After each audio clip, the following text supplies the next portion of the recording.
Hello everyone, চলে এসেছি আরও একটা নতুন এক্সপ্লেনেশন ভিডিও নিয়ে। আজ আমি এক্সপ্লেন করতে চলেছি এস লাইন সিরিজের এপিসোড 2টাকে।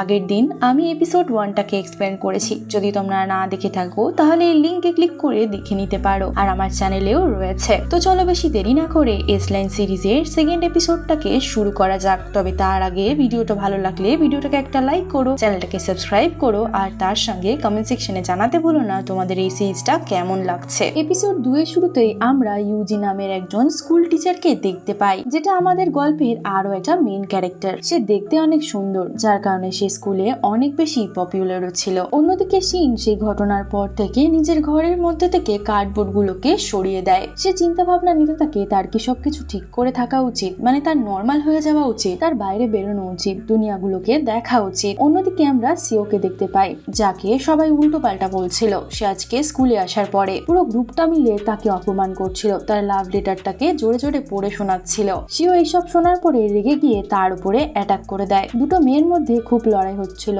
তারা খুব বাজেভাবে লড়াই করছিল। তখনই সেখানে তাদের ক্লাস টিচার চলে আসে, তাদের লড়াইটাকে আটকায় এবং স্কুলের মধ্যে লড়াই করা থেকে তাদেরকে মানা করে। কিন্তু দুজনকে নয়, শুধুমাত্র সিওকে সে বকা দেয়। তার নজরে শুধুমাত্র দোষটা সিওর ছিল। ক্লাস শেষ করার পরে যখন সিও বাড়ি যাচ্ছিল, সে তার লকারের মধ্যে দেখতে পায় একটা চশমাকে। এই চশমাটা ওই টিচারের ছিল, যে কিনা সেই লাস্ট এপিসোডে সব মেয়েদেরকে মারছিল। অন্যদিকে আমরা জুককে দেখতে পাই, যে কিনা সেই খুনির ফাইলটাকে এখন অবধি দেখছিল।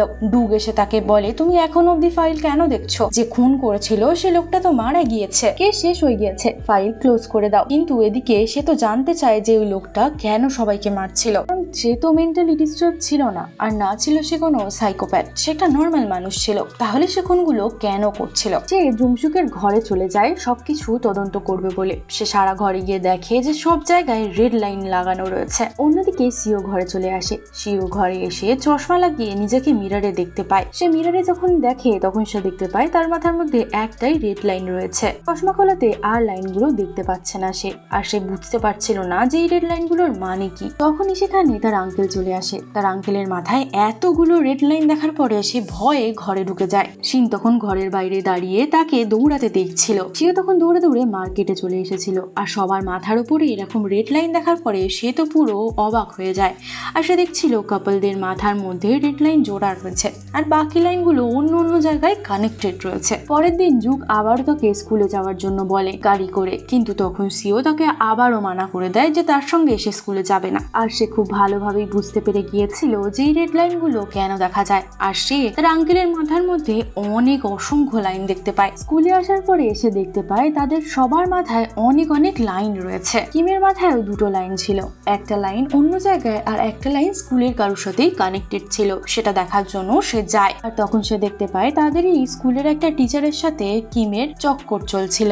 সিওটা জানার পরে খুবই শকড হয়ে গেছিল। অন্যদিকে তাদের ক্লাস টিচার ইউজিন একটা নতুন মেয়েকে ইন্ট্রোডিউস করায় তাদের ক্লাসে। অন্যদিকে আমরা জুককে দেখতে পাই, যে জুমসুকের ফটো দেখছিল, যেখানে সে চশমা পরেছিল। কিন্তু ঘরে তো কোনো চশমা পাওয়া যায়নি, নাকি তার সঙ্গে চশমা পাওয়া গিয়েছিল। চশমাটা গেল তো গেল কোথায়? তারপরে সে তার স্কুলে পৌঁছে যায়, গিয়ে তার ক্লাস টিচারকে জিজ্ঞাসা করে। আমরা জুককে দেখতে পাই, যে কিনা সোজা স্কুলে পৌঁছে গিয়েছিল, আর ক্লাস টিচারকে গিয়ে জিজ্ঞাসা করছিল, আপনার সাথে আমার কিছু কথা রয়েছে, তাই আমি এখানে এসেছি। তখন তার আন্টিটা বলে যে সিও একজন মেন্টালি ডিস্টার্ব মেয়ে আছে, সে অনেক সময় আজব আজব আচরণ করতে থাকে। জুক এগুলো শোনার পরে অনেক দুঃখী হয়ে যায়। সে বলতে থাকে, আমি খুব দুঃখিত যে আমি ওকে ঠিকভাবে মানুষ করতে পারিনি। আজকে সে সিওর ব্যাপারে নয়, জংশিকের ব্যাপারে কথা বলতে এসেছিল, আর তার চশমার ব্যাপারে তাকে জিজ্ঞাসাবাদ করতে থাকে। অন্যদিকে আমরা সিওকে দেখতে পাই, যাকে কিম খুব মারধর করছিল, আর সেই সময় সেই মেয়েটাও সেখানে চলে আসে তাকে আটকানোর জন্য। আর তখন কিম খুবই রেগে যায়। তারপরে সে এমন একটা কাণ্ড করে যেখানে কিম তো খুবই ভয় পেয়ে গেছিল। প্রথমে তো কিম তাকে মারতে যায়, সে উল্টে তাকে মারতে যায়। তারপরে সে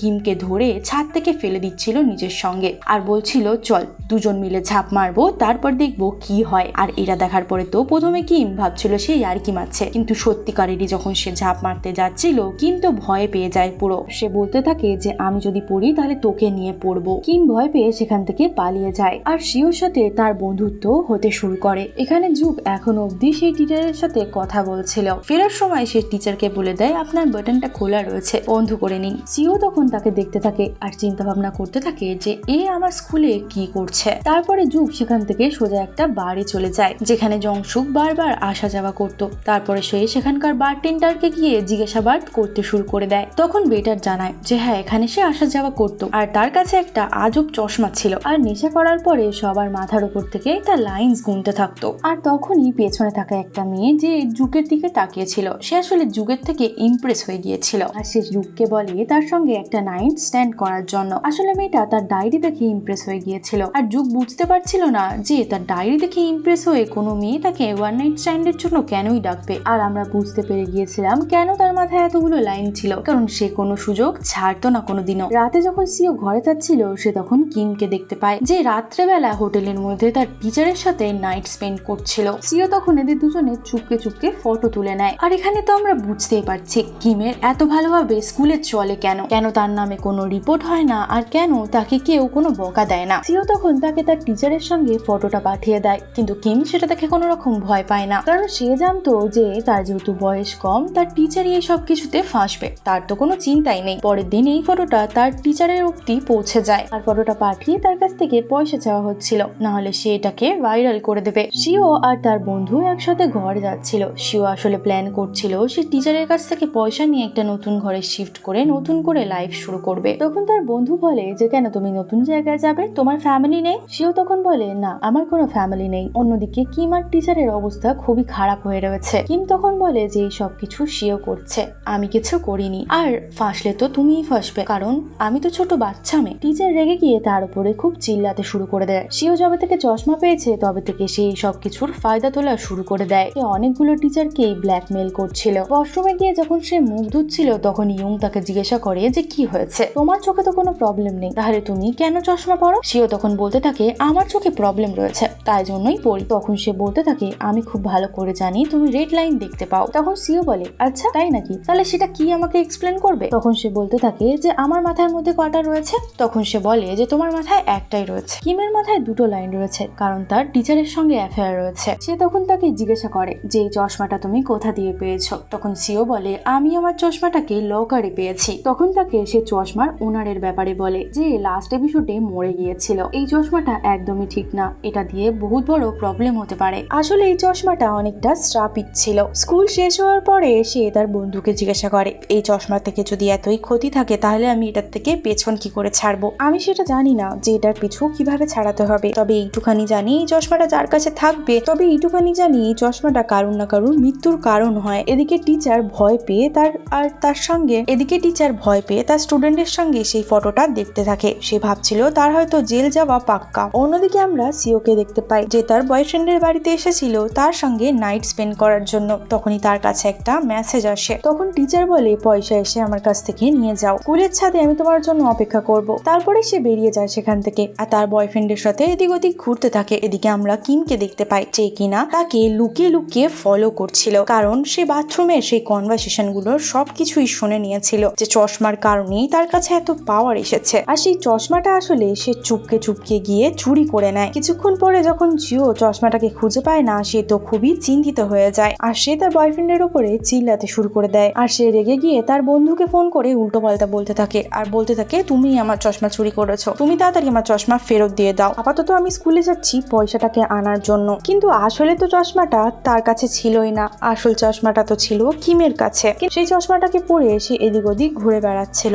আর সবার মাথার মধ্যে রেড লাইন দেখতে পাচ্ছিল। আর তখনই কেউ তাকে কিডন্যাপ করে নিজের সঙ্গে নিয়ে চলে যায়। টিচারের কাছে কোনো পয়সা ছিল না, তার কাছে একটা ফ্যামিলি স্টোরি ছিল। সে বলছিল আমার বউ বাচ্চা আছে, আমার ব্যাপারে যদি তারা জানতে পারে তাহলে আমার ঘর সংসার ভেঙে যাবে আর মেবি হয়তো আমাকে জেলেও চলে যেতে হতে পারে। সিও তখন বলে যে আচ্ছা, যখন আমাকে কিম বুলি করতো, মারতো, ধরতো, তুমি তো খুব মজা নিয়েই দেখতে, তখন তাকে তো কিছু বলতে না। টিচারকে বারবার সরি বলছিল। তখনই টিচারের কাছে তার ওয়াইফের মেসেজ আসে। তার ওয়াইফের কাছে সেই ফটোগুলো পৌঁছে গিয়েছিল। তার ওয়াইফ বলছিল যে তুমি নিজের স্টুডেন্টের সাথে আমাকে চিট করছিলে। তখন টিচারটা বলে যে তুমি আমার ওয়াইফকে কেন ফটো পাঠিয়েছো? শিও তখন বলে আমি তোমার ওয়াইফকে কোনো ফটো পাঠাইনি আপাতত। আর অন্যদিকে আমরা সেই মেয়েটাকে দেখতে পাই যে দৌড়ে দৌড়ে স্কুলে আসছিল তার বন্ধুকে বাঁচানোর জন্য। আর সে যখন স্কুলের কাছে এসে পৌঁছায় সে দেখতে পায় সিও ওপর থেকে পড়ছে। সিও নিচে পড়ার পরে সে সেখানেই মরে যায়, কারণ সেই চশমাটা শ্রাপিত ছিল। যার কাছে সেই চশমাটা থাকবে সে শ্রাপিত হয়ে যাবে আর সে